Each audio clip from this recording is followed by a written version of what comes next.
और एक और बड़ी खबर और बात करते हैं बंगाल की सियासत इस वक्त गरमाई हुई है।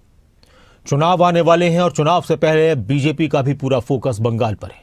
पश्चिम बंगाल के मालदा में प्रधानमंत्री नरेंद्र मोदी ने जनसभा को संबोधित किया। केंद्र सरकार और बंगाल सरकार के बीच जो गहमी देखने को मिलती है, वार पलटवार देखने को मिलते हैं, उससे सभी वाकिफ हैं। प्रधानमंत्री ने कहा बंगाल के अंदर मालदा में कि पत्थर दिल सरकार की बंगाल से विदाई जरूरी है। केंद्र की योजनाएं पश्चिम बंगाल में लागू नहीं की जा रही। टीएमसी को गरीबों का दुश्मन प्रधानमंत्री ने बताया। पीएम मोदी ने आरोप लगाया कि टीएमसी घुसपैठियों को वोटर बना रही है। बीजेपी सरकार बनते ही घुसपैठियों पर एक्शन लिया जाएगा। तो वहीं टीएमसी नेताओं की तरफ से भी पलटवार किए गए।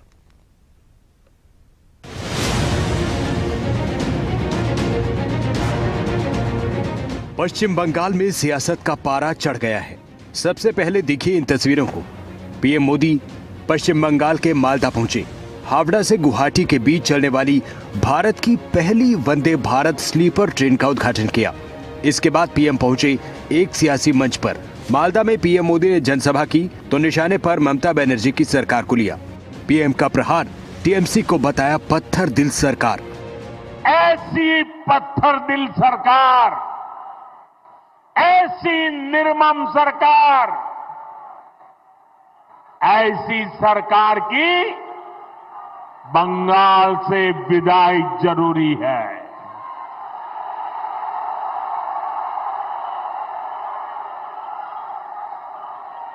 ये सरकार जानी चाहिए कि नहीं जानी चाहिए?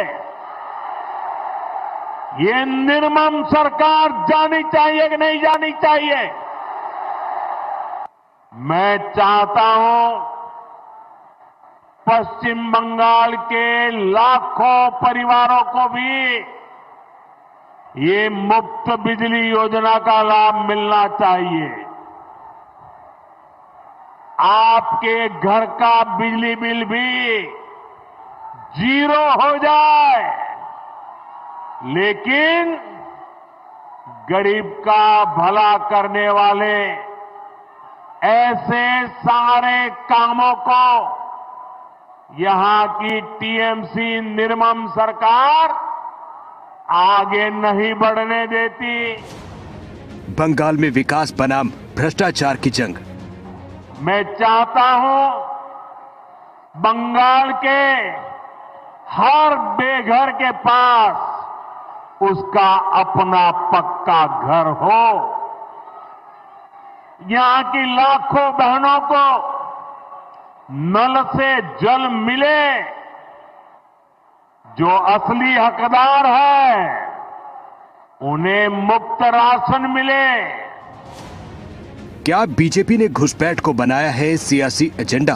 टीएमसी के नेता, टीएमसी का सिंडिकेट सालों से यहां घुसपैठियों को बसाने, उन्हें वोटर बनाने का खेल खेल रहा है।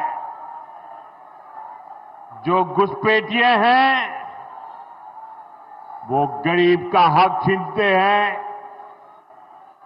नौजवानों का काम छीनते हैं, बहनों बेटियों पर अत्याचार करते हैं और देश में आतंक और अन्य अपराधों को बढ़ावा दे रहे हैं।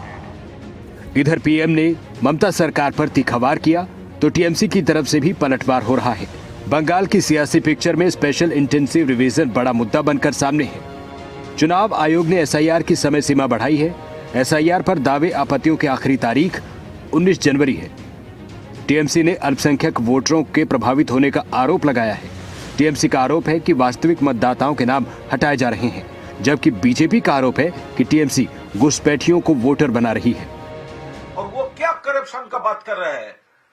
कुछ बरस पहले जो लोगों को वीडियो दिखाकर भाजपा वो करप्शन का एलिगेशन वो लोग ले रहे थे, आज तो वो सब लोग बंगाल में आज का स्टेज में भी, असम में, महाराष्ट्र में, हर जगह पे जो लोग को भाजपा ने करप्ट बोल रहे थे, आज तो नरेंद्र मोदी जी का स्टेज में है, वॉशिंग मशीन में लेकर वहां पर बैठे हुए हैं, जिसका खिलाफ भाजपा का करप्शन का चार्ज थे, वो लोग अरेस्ट डिमांड कर रहे थे, सीबीआई डिमांड कर रहे थे।